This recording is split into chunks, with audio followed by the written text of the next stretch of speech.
Hello everyone and welcome to this information session on the proposal to replace the existing weir at Gingin with a new structure. The purpose of these information sessions is really just to provide an opportunity for the community to call in and ask questions or raise any issues they might have around the project. My name's Tony Webber. I'm with the communications team based in the Dubbo office. This is Andrew Lavelle, he's a project manager, also based in the Dubbo office.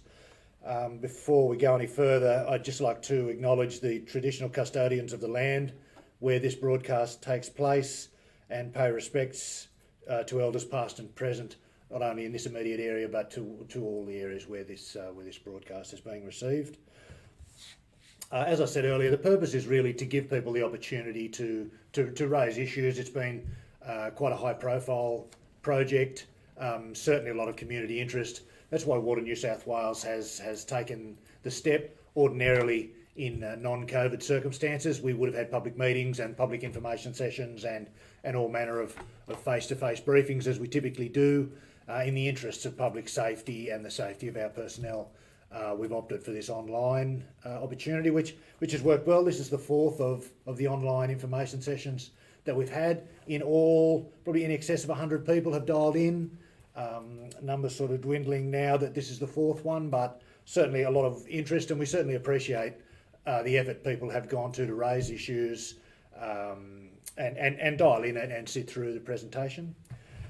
So today, as I said, please, any questions or issues or comments you might like to raise, please type them in at any time. Shortly I'll throw to Andrew for just a brief presentation on the project. As you're probably aware, there's an 100-year-old weir at Gingin. It's in a pretty advanced disrepair. Obviously doesn't meet any of the environmental standards, such as letting fish pass through or passing flows, or has no operability as you would expect from something built in the early part of last century. I'll hand over to Andrew to talk about what's proposed in replacing that structure. Andrew. Thanks, Tony. Good afternoon, everyone. Thanks for joining us today. So, this project is about replacing that 100-year-old weir, as you outlined, Tony, but it also has a key objective to meet under the Department of Planning, Industry and Environment's Regional Water Strategy, which has been developed over about the past 2 years. And that strategy, I think, is going public sometime soon. I'm not too sure of the dates when that might be, but this is a key project as part of that strategy to increase the water security, particularly long-term water security for the Macquarie Valley. I guess the most recent drought puts some memories in our heads around the low rainfall events that we did have over the last few years, and this project is looking at how we can ensure water security for the towns, the industries, the environment, ensure that the river keeps flowing through those drought events, which, if we go back over the last 10 years or so, the Macquarie Valley was identified under the state infrastructure strategy as at risk of water security and not being able to provide enough water for the river and the communities along the river system. So this is a key project as part of that strategy, and not only that, other Water New South Wales initiatives that we've investigated over the past few years as well. So just in terms of giving an update, we're engaged by the department to prepare a final business case for the project, which will be submitted to the department. It'll also need to go through a series of assurance reviews, and ultimately that'll be finalised with an investment decision early next year, subject to various reviews and things like that go through these processes. And that's a cost-benefit analysis. That's essentially looking at the economics of the project, whether it is feasible or not. We have done some strategic level assessments, which have sort of why this project has progressed. In addition to that, there are other options being considered as well, non-build options, some of which can complement this project as well, which the department are looking at. And then, if the investment decision's made and the project is viewed as feasible from an economic standpoint. That will then will progress this project next year, which is primarily focused around the environmental impact statement that we'll have to develop, and that will go through a statutory process of being developed. We have the Secretary's requirements for what we have to assess under that EIS, and that will probably take a good 9 to 12 months to go through that process, which will culminate in a public exhibition. I think the process is 28 days, and that'll give everybody in the community an opportunity to input on what really matters in terms of the environment and what potential impacts the project could have. So at this stage, we've identified potential impacts. We need to go and do a lot of assessments and do consultation around what those assessments might, what those impacts might be, and that'll all be detailed in that EIS. Right. Yeah. So. And the public gets an opportunity to comment, to look at it, and put their own submissions forward. Yeah, absolutely. There's a process where groups can put submissions in, and that will then go to the various state and federal departments for consideration. We then get the feedback to say, you need to consider other aspects that we haven't considered. So it's in our interest to make sure that EIS process is open and transparent, that we do get all that input during the EIS development to make sure we incorporate the feedback that we get. Yeah. So I've got a few slides. Unfortunately, I couldn't present these slides last night due to a technical issue, but we did post them up on the Facebook page, and they'll stay there so that the community can get an understanding of the structure, its build. So I'll go through just some fundamental areas of that design, and happy to answer any questions about that through today's session and even ongoing. So the structure has a set of gates, two sets of gates, I should say. Those gates have different functions.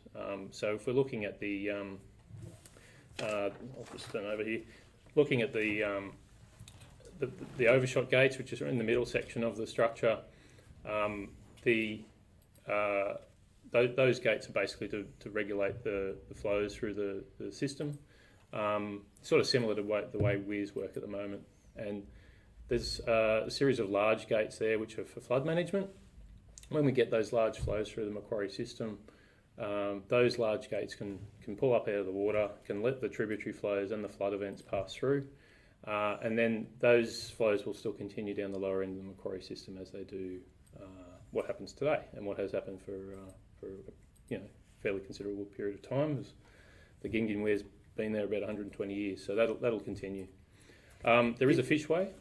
Sorry, and just to make clear, with this weir, if this project proceeds, it needs to operate within the existing rules framework, the water sharing plans, the various management acts. Yeah, absolutely. So what's currently in place today in terms of the acts and plans and policy and planning frameworks, etc., will be adhered to as part of this project. So there'll be no changes to those plans and policies as part of this project. However, the department are obviously developing that regional water strategy, and that will have, that'll consider other aspects of those plans. But for the purposes of this project, no change. Those plans will look at other matters that are not related to this project. So if we go on to the next slide, if we've got it there, there's a downstream shot that shows the most recent design. So it has changed a little bit. There's one less radial gate, and there's one extra overshot gate, which is so the image we can see there is showing that the green lines are showing that the tributary flows will come down through the system and they'll pass through. The blue water is basically ordered water that's released from Burrendong Dam, and the whole premise of this project is that ordered water, when it is cancelled or for other reasons that happen from time to time, is there is some capability to capture that water and to hold it for a period of time, and then to release it probably within about 2 weeks to meet the orders that usually come up during that time. And one of the main features that's been of interest is the fish passage. Talk to us about where that is on the diagram and how that works. Yeah, so the fish passage is a fish ladder, which is a fairly common design. One of the first iterations we had of the design was that we were looking at a higher structure, and we were looking at a fish lock, which is a lot more technical, got a lot more moving parts, and does have some legacy issues that we've seen on other sites. And these sort of structures are found all around the world. So it's important that we make sure we get this fish passage right, that it doesn't become a legacy issue. And we're really committed to making sure that this whole structure is designed with fish migration, native species migration in mind. So there's a series of chambers in there. The native fish will travel into the attraction chamber, and then they can make their way up through that ladder and basically get to the upstream area. And I guess most notably, it's the first time since the Gin Weir was constructed that this section of the river will be open for native fish migration. So it's a great opportunity in our view to ensure that it's not just about the fish ladder, it's about the whole delivery of infrastructure that supports river health. And the gates as well, they're all designed with fish in mind, as in addition to other aquatic biota is the term that we've been told to use. So the important thing there to consider is that this isn't the final design as well. We have working groups who are looking at various aspects of this. And if the project does proceed past business case, those working groups will support us in helping finalise that design, bringing up a lot of matters that we really need to consider, which we are doing at the moment as well. So it'll keep going in parallel. I was going to raise that. So none of this is written in stone. These are early days in the thinking around design, the functionality. I mean, this stage this project is really about talking to the community and stakeholders and getting a better understanding of the whole situation. Absolutely, yeah. So I think what's important to understand is that the overall management of the structure will really support a more efficient way of managing the river, and the whole concept is that it's meeting a number of objectives, and the capability to capture that water that is released from Burrendong that's usually cancelled during its way down the system, which sort of 6 to 8 days travel time. We've then got the ability to capture that, and that holds more water in Burrendong for the longer term. So that's where it's all about the Macquarie Valley. It's all about the whole community, all of the communities along the system, and it does provide infrastructure for various other groups and the government to consider how the river system can really operate into the future. So a lot of the modelling that we've done, and we've done with the department as well, is looking at a lot of climate change aspects. I suppose not to delve too much into the science behind it, but when we look at replacing infrastructure that has to last the next 100 odd years, it needs to be dynamic and it needs to be adaptive to what requirements are thrown at it over its lifetime.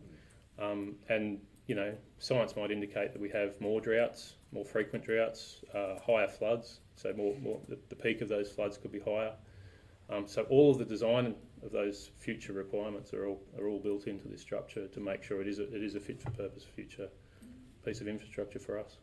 And just to welcome, we've had a few more people join, just to welcome this Water New South Wales live stream information event on just a community information session on the proposal to replace the existing weir at Gin between Narromine and Warren. I'm Tony Webber from Water New South Wales and Dubbo.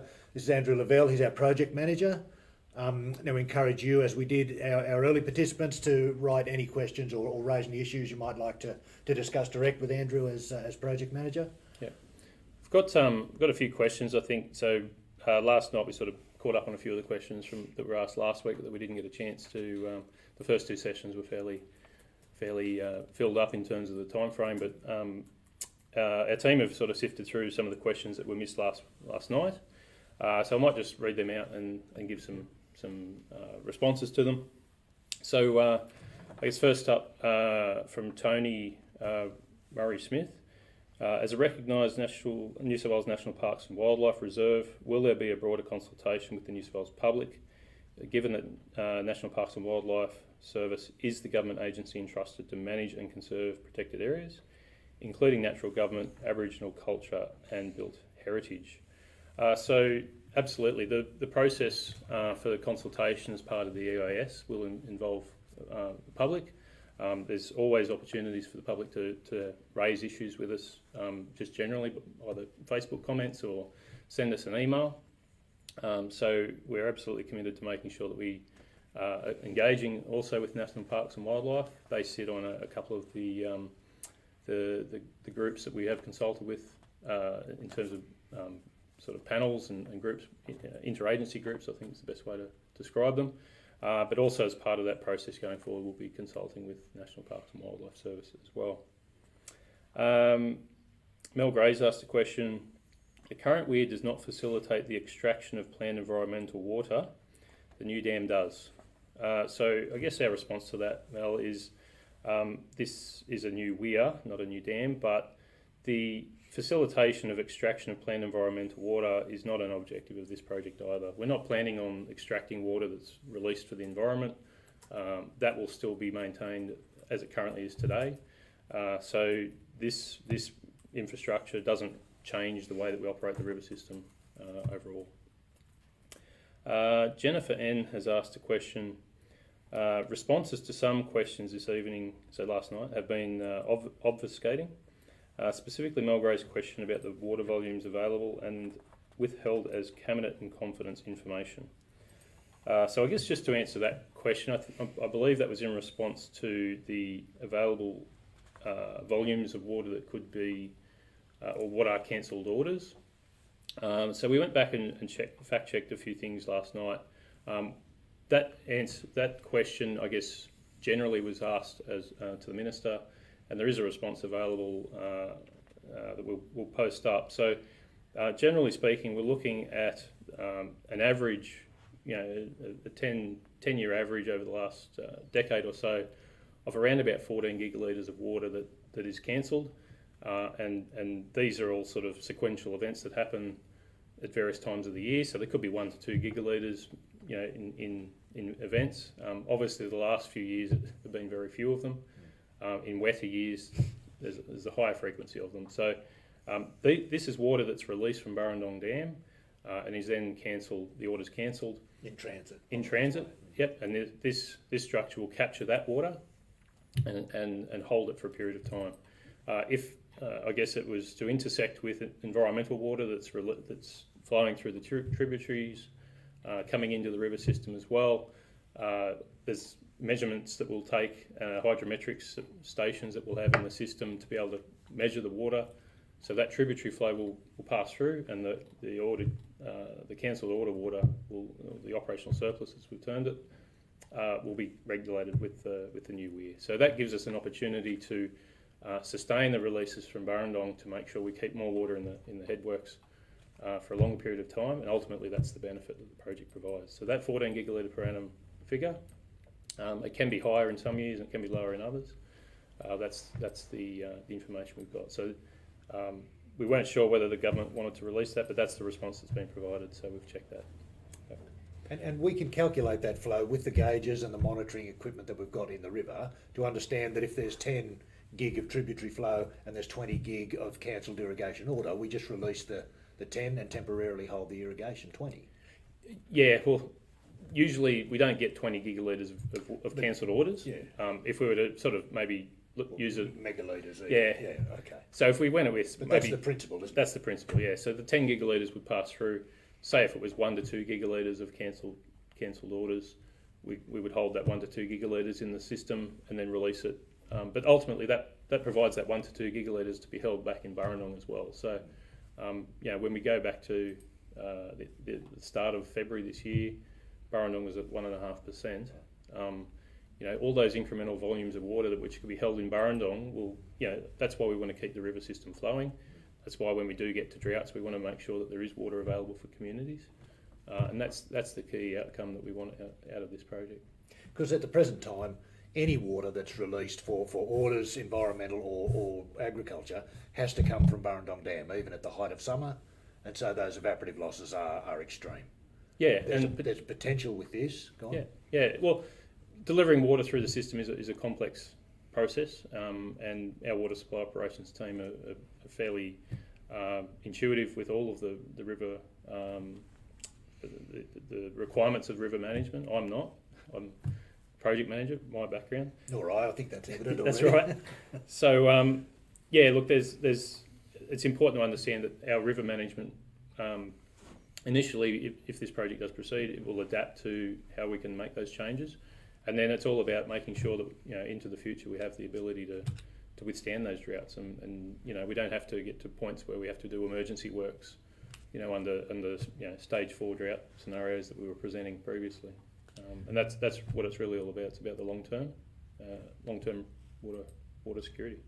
And this weir, if it proceeds, gives us the opportunity to temporarily capture those cancelled orders, meaning we can deliver the next set of orders from that point downstream, rather than that water originate from Burrendong Dam, the other side of Wellington, and make the entire costly journey all the way down. Yeah, that's fundamentally an important point to understand, but that doesn't change the way in which environmental water is released and delivered either. Right. Subsequently at the same time, environmental water could be ordered, or the trib flows could flow in, and that would still flow down through the system as it presently does. So it's important to make sure that we don't draw distinctions around the function of what water is released for. At the end of the day, we've got systems which aggregate what volumes have to be released from Burrendong, but it's all about making sure we get that sustainability aspect of river management right. So just a couple of other points, just on that same point that Jennifer raised around David Harris's question about the opinions expressed by local Aboriginal groups being deflected as a matter for them. How can interested parties form sound views without access to all information? Well, look, really the only response I can provide here is I'm not going to speak on behalf of Aboriginal communities or groups that are engaged with us. I think it's important to understand that they have their views, and there are many groups which I'm not going to, it's very hard for me to go and summarise what their views are. But how can interested parties form sound views without access to all information? We're more than happy to present that information, but these consultation processes are ongoing. Our engagement with the Aboriginal communities and the local Aboriginal Lands Councils and the New South Wales Aboriginal Lands Council, for example, we've got some planned meetings coming up.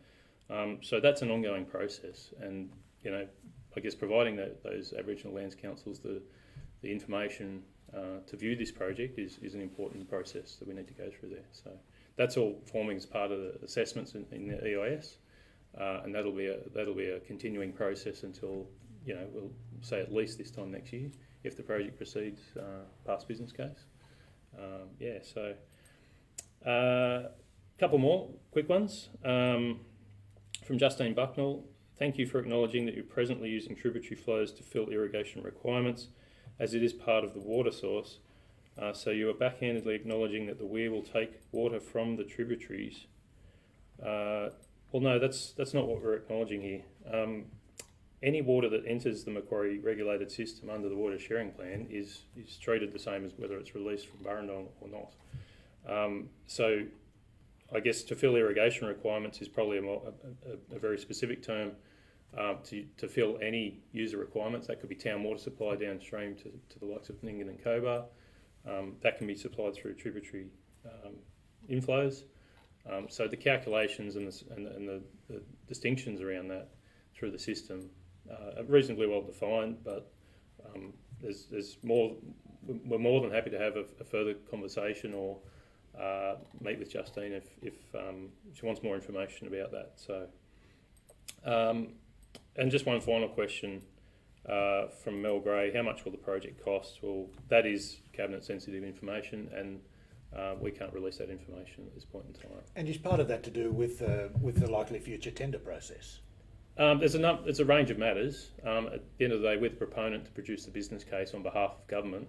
Ultimately, if the business case does go ahead, if the business case goes to government and they want to make a decision to release the cost of it, which usually happens anyway, there's due processes to consider there. But at this point in time, it's we haven't submitted that business case yet. So making a public statement on the cost of the project is usually a government ministerial position, which Water New South Wales isn't here to do today. Yeah. So we've had some questions come in. Thanks, Joe. Tony asks, can you confirm that the current weir, so the existing 100-year-old structure, has not got the structural integrity required to successfully modify with control gates or fish passage? There has been some suggestion that perhaps we could modify the existing structure rather than, build one from scratch.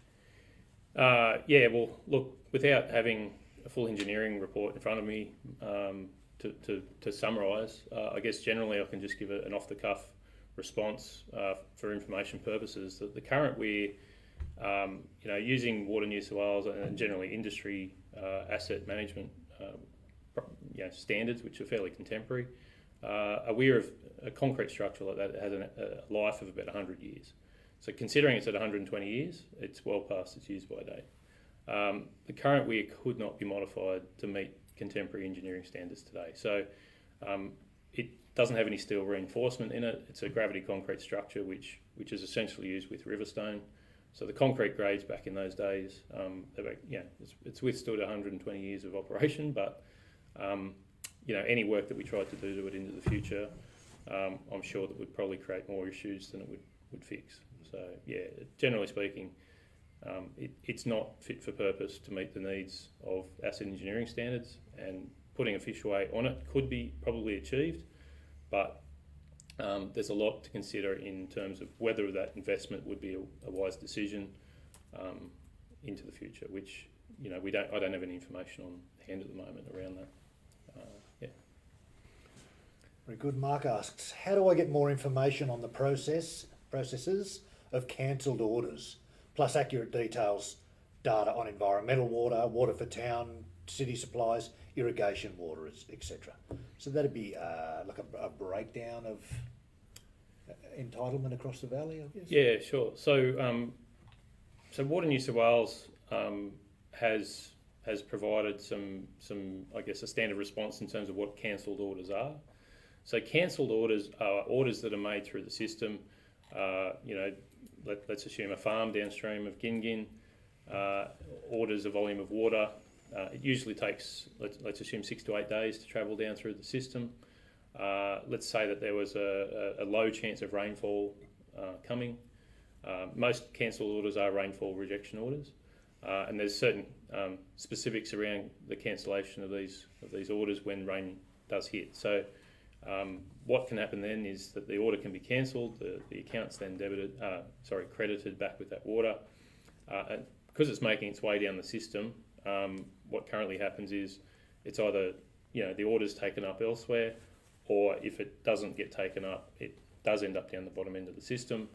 I'm not completely sure of the characteristics around how that water's treated once it does get down that end of the system. But I do believe it then turns into planned environmental water. Right. In terms of its operation, it's travelled down through the system.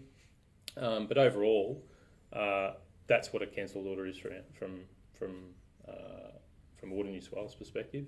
There is some publicly available information on our website around the protocols, and there's some specifics in the water sharing plan around how that functions. So there was an amendment made in, I think, 2014. And perhaps we could make that information available. We could source that information. Yeah. The second part of that question was around information on environmental and town water, all that. So on the Water New South Wales website, there are reports that we publish annually around the volumes of water that are managed. So we're required to make those reports available, which are on our website. David asks, are there adequate gauges on the tributaries to measure the water volume? Good question, David. At the moment, we view that there's not, but we are proposing as part of this project to put in new hydrometric stations to measure that water. Okay. So we want to improve the hydrometric system and improve the visibility of that water. It's an important aspect of this project. We do understand that the transparency around how what water comes in and what comes out, but as well, we need that information to make sound decisions when we are managing the river with this new structure. So it is very dynamic. There are a lot of various conditions that we need to consider, particularly in drought and in flood, and also the management of the tributary flows, which we've outlined in quite a number of sessions. Is we want to be able to measure what tributary flows come in. I'm not suggesting we're going to put wholesale changes across the whole valley. We'll put the required stations in as needed to operate this structure, but we do have a hydrometrics team as well who look at these long-term aspects of river management. And it could also be something that comes up in the department's regional water strategy about improvements to hydrometric gauging and things like that. So when that comes out, I'm not too sure whether it does or doesn't include that. But again, there's opportunities for the public to have input to that process as well. Yeah. Good. It came up again this morning. Is it worth just expanding on the difference between a weir and a dam? Sure. So I guess the plain English description that we provide on that is a dam is created to hold storage of water for long term. We're talking years. Water supplies for towns, Large volumes. Large volumes of water. Yeah. As you can see in Burrendong behind us here in good days. So a weir structure is built in the river to control flows. That's not necessarily to store water.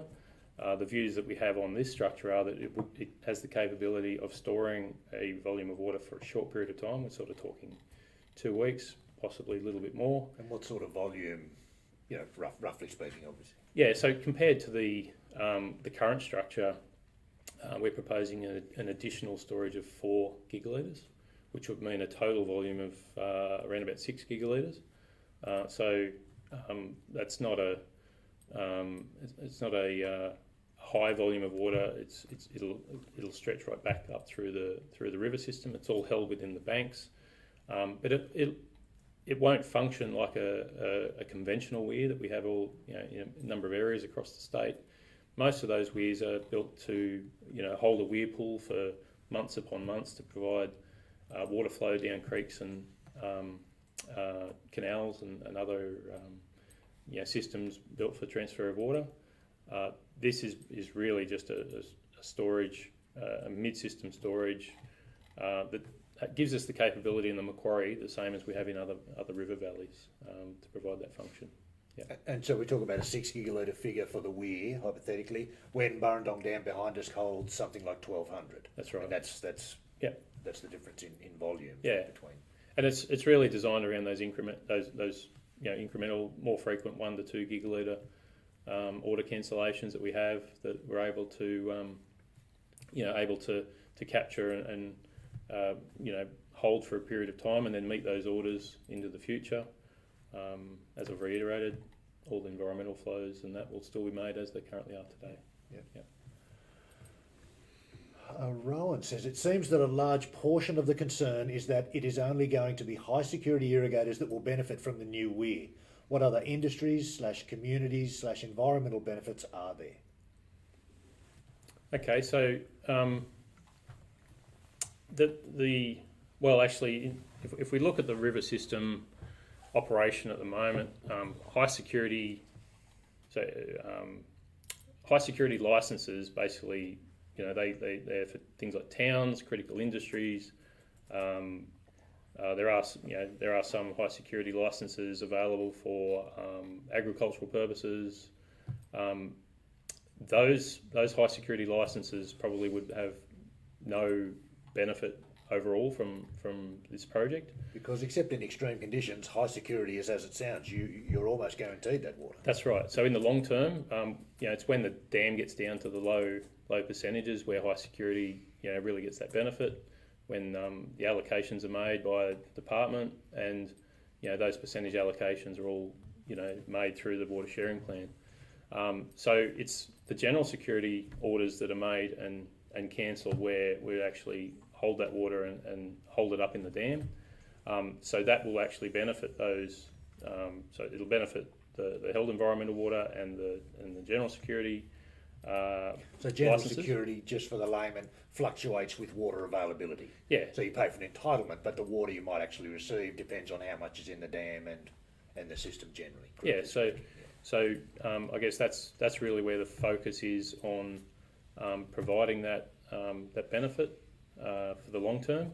So I guess to Rowan's question, who does benefit? Well, keeping water up in the headworks at Burrendong Dam is really a benefit for the whole community. You know, it's ensuring that we have water available in the long term when we experience 2 to 3 year droughts, that we can, you know, efficiently manage the river system. If we don't have those inflows coming in from the catchments around Orange and Bathurst and right back up to the Fish River there, we aren't getting water into Burrendong. We need to be able to manage the river, release water from Burrendong with confidence that if there are some efficiencies that we can get through having this infrastructure in place, that provides enough water for everyone in the Macquarie Valley.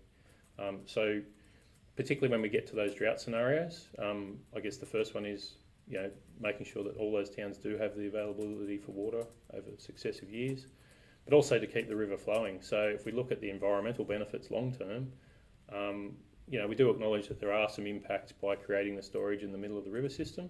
Those impacts will be assessed as part of the EIS. But the last thing we all want is, you know, the river system to dry up because there's not enough water, and, you know, some towns will have to be moved, you know, talking really extreme drought circumstances, but that's part of the department's strategy to ensure that we have the right mix of policies and plans, and as well as infrastructure to sustain through those droughts. So really the whole Macquarie Valley does benefit in the long term. Yeah. Rob says, will tributary flows still be used to provide flow to the effluent creeks, and could the weir be used to supplement these flows? Is his first question. Well, I guess the first question, will trib flows still be used to provide flow to the effluent creeks? So flow management, I guess as I see it, I'm not in charge of the operations of the river system, but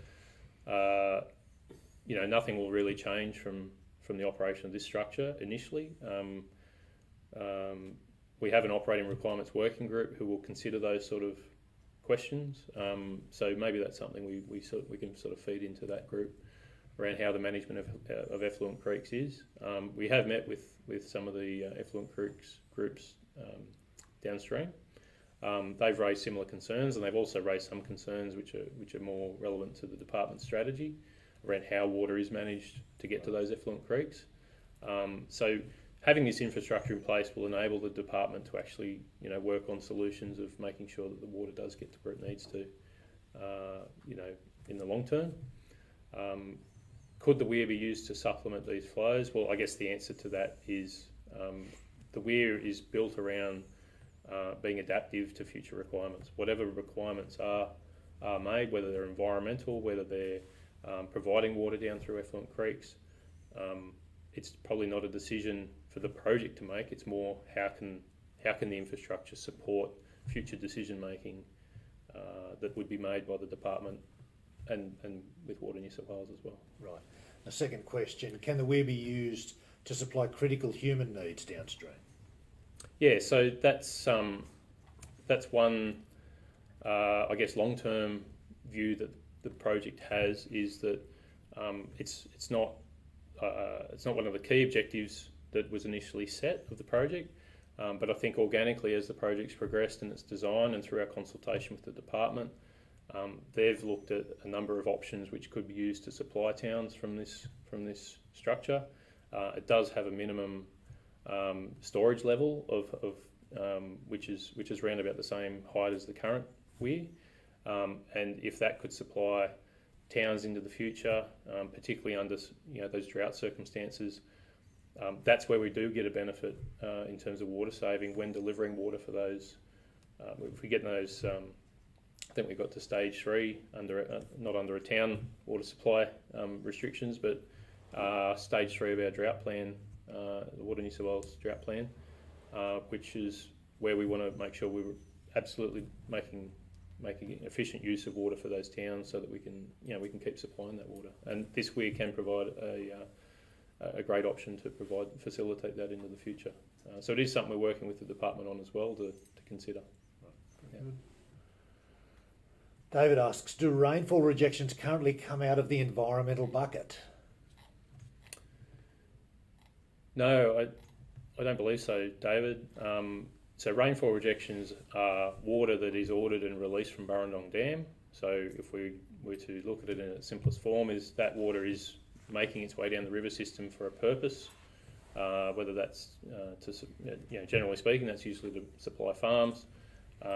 or for irrigation purposes, and that water, if it's released from Burrendong, and whatever that order is to be extracted out of the system, it's general security water that's released. So the rainfall rejection is water that's cancelled. So I guess in terms of managing that water, it is still general security water. Yeah.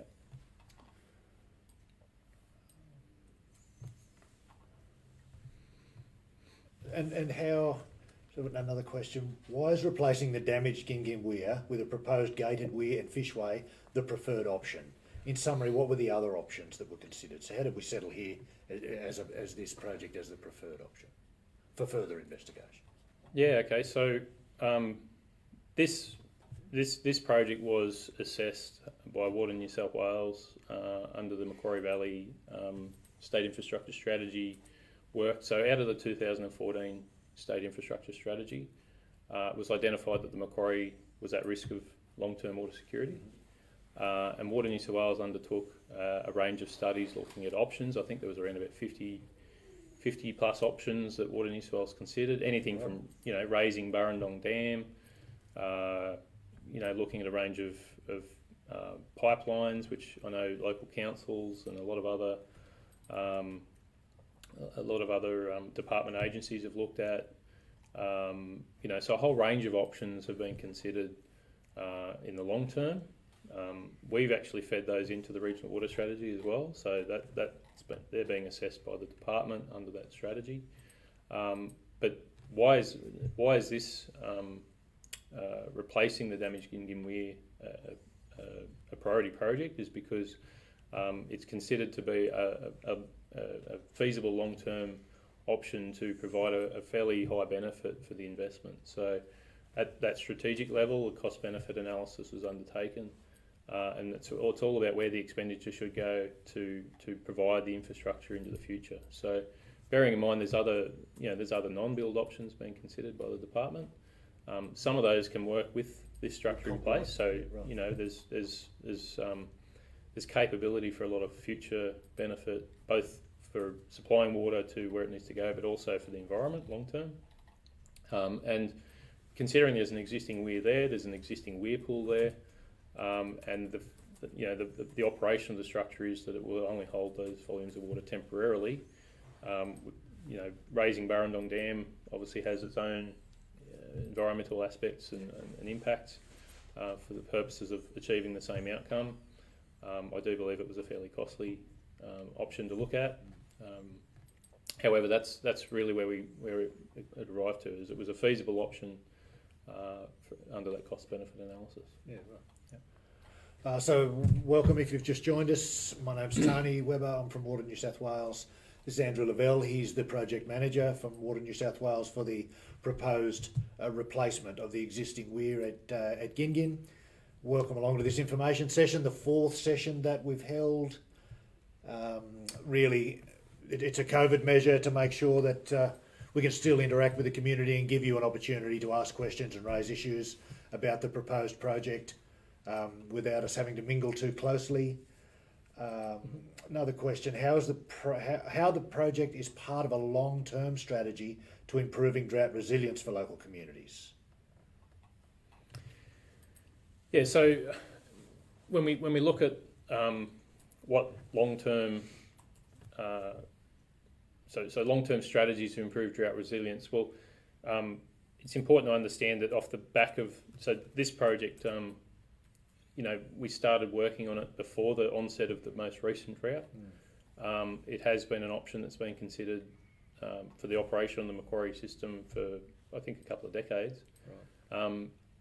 It's been looked at, even replacing Gingin Weir has been looked at quite a number of times over its lifetime, because 100 years. It's a pretty damaged, decrepit structure, isn't it? Yeah, and it's been damaged ever since it was built.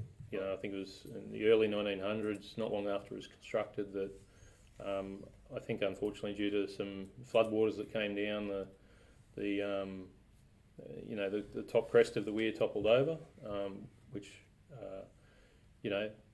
hasn't really been looked at in terms of replacing it.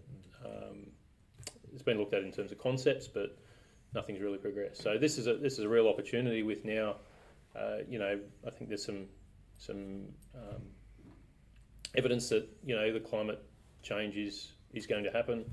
The department and the government are really looking at how we can make sure that resilience is built into long-term river management, and having infrastructure in place where we can actually save water, hold it up in the headworks for a longer period of time is ultimately the outcome we want.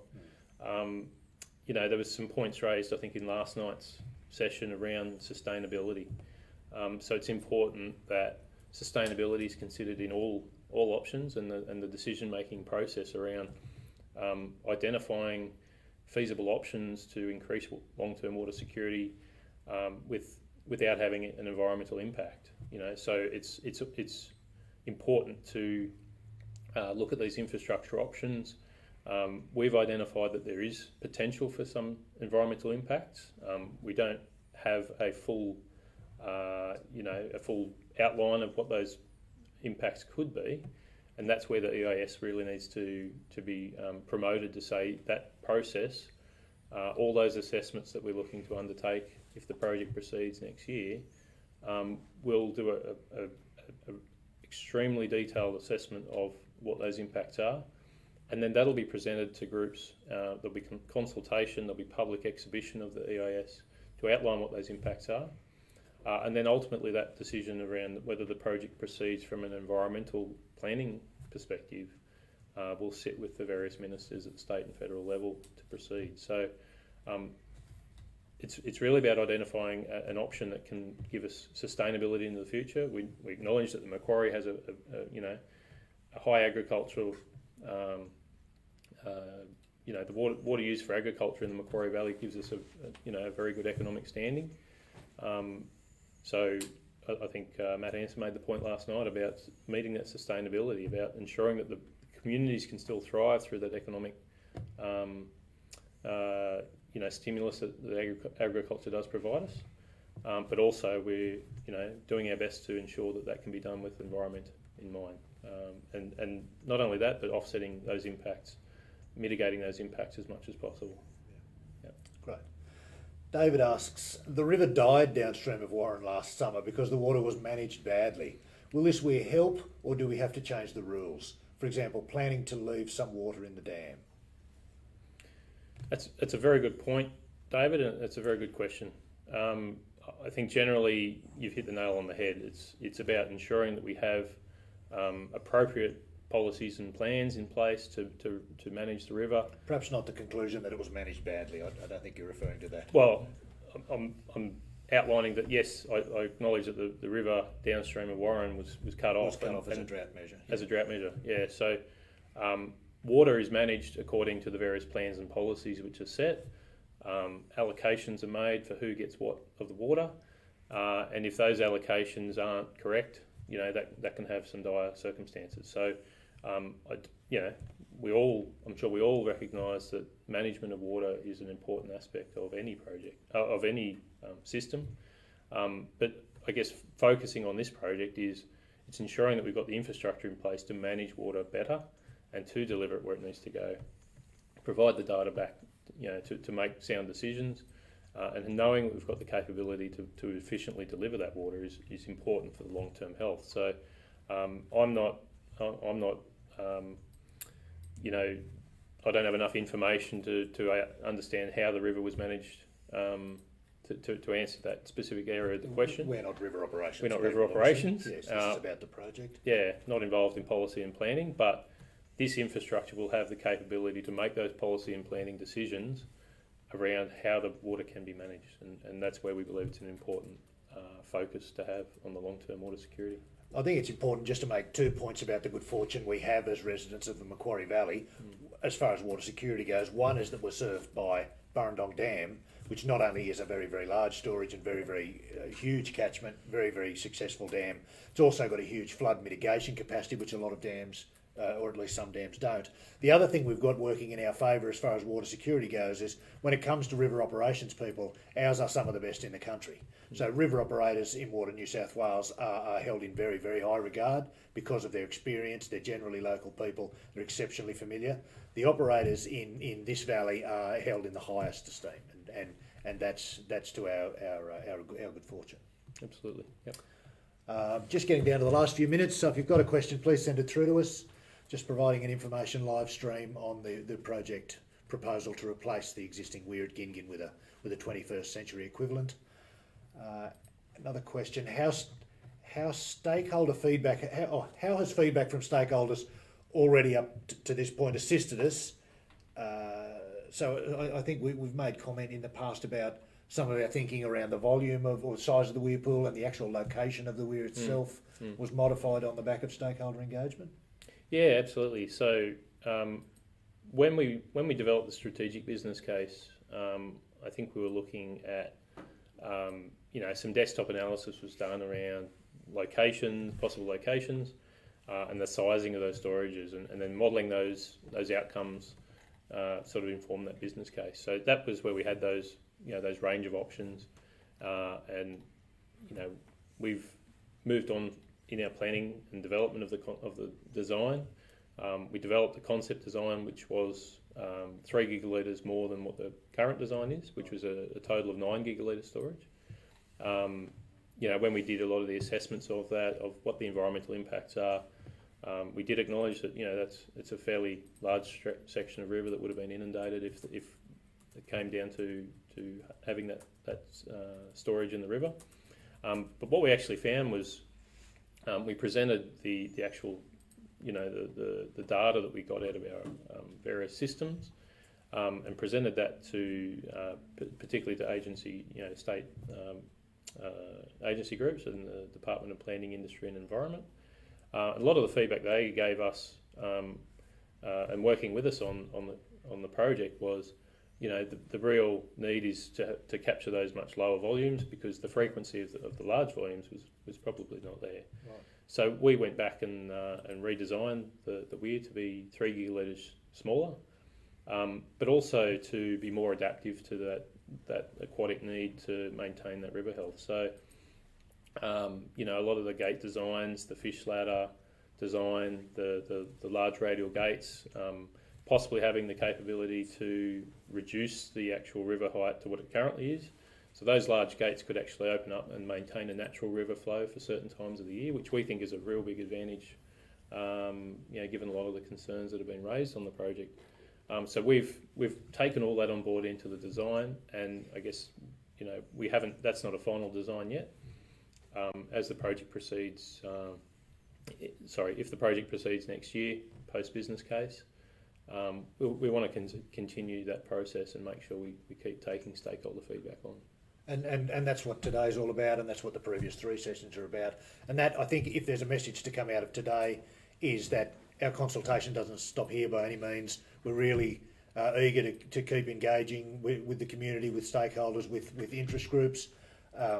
You can still get involved, please. And I think we have a slide at the end of the presentation that has our dedicated email address. There's the 1300 number you can call through and make contact. There's a wealth of information on the website, and it's not heavy going. They're not heavy documents. It's quite it's well laid out. There's some useful images and some graphics about how the proposed weir would operate. But really, if you have a group or an organisation that would like to have a briefing session or receive some one-on-one information, more than happy to make that available. Andrew's spoken to Warren Council, Narromine Council in the last week or so. Yep. Meeting with Bogan Council. Yeah, possibly in the future. We've got a meeting with the local Aboriginal Lands Councils and the Aboriginal Lands New South Wales Aboriginal Lands Council. Proposed coming up. I guess we acknowledge that the project is it's got to its point of final business case, but the EIS process is a lengthy process. And once again, there's scope for public involvement in that. We encourage public involvement in that Absolutely. environmental impact Yeah, to see what potential impacts have been identified and what mitigating strategies have been proposed. yep. So that I think that's a really and that's been one of the key issues around the project, I think, and the discussions that we've had online. Absolutely, and particularly if any specific matters of concern, we want to take that on, and we want to go and investigate it and determine, what it is and what that matter of concern is, and how we can work through a process of doing the required assessments, particularly around the cultural heritage aspects of the project. That's a fundamental part of the EIS as well. I acknowledge that there's a lot of some comments around possibly desecrating Aboriginal sites. There's absolutely no intention of this project to do that, but we're going through a process of identifying where those sites are, with those local Aboriginal lands councils in particular as well, and we want to continue to work through those processes and identify them. Right. Just down to the last few minutes, Rob asks, was a hydroelectric generator considered, and could a private operator be included? Yeah, I think we had this question maybe in the first session, and it has been asked a few times as well. It's not an objective of this project. We don't believe that there's enough interest from the private sector to put a hydro station on it. Plus, it actually would probably have an environmental impact on, it would take away the flows from the fish ladder. Right. So, it's an important thing to consider that this project is about water management and ensuring that we have, a sustainable infrastructure solution that can do that with in tune with the river health that's required. And a hydro station probably wouldn't be helping us on that matter as well. So we haven't considered it at all. Right. So we had a couple of minutes for any more questions. If you want to see some of the earlier recordings and some of the questions that came up there, these 4 sessions will all be posted on Facebook. So I encourage you to tune in there. We've done our best to answer the questions as they came up. Obviously, this is the last of our 4 online sessions for the time being. We hope we've been able to cover your questions adequately. Big thank you to Andrew for your time and expertise. Once again, this isn't the end of the consultation process. We really encourage you to get in touch. So we are working on progressing our engagement strategy. Depending on how COVID goes, I suppose, is the best way to look at it. But what happens in New South Wales with COVID, whether we have the opportunity to do some face-to-face community sessions into the future, we'll look at that maybe later this year, which is probably not that far away, to be honest. And possibly doing these on a regular basis, just to keep the public information sessions that we're providing and the ability to ask these questions, keep that going. So we'll keep publishing information on our Facebook page, but if you do have anything that you want us to consider, message us on the Facebook page or email us on the slide that comes up at the end of the session, and our project team will get back to you on what we can consider there. So with that, we might draw this session to a close. Big thank you to everyone who dialed in today and all the people who have dialed in across the 4 sessions. We appreciate your time and effort, and we look forward to speaking to you as the project goes ahead. Thank you. Thank you.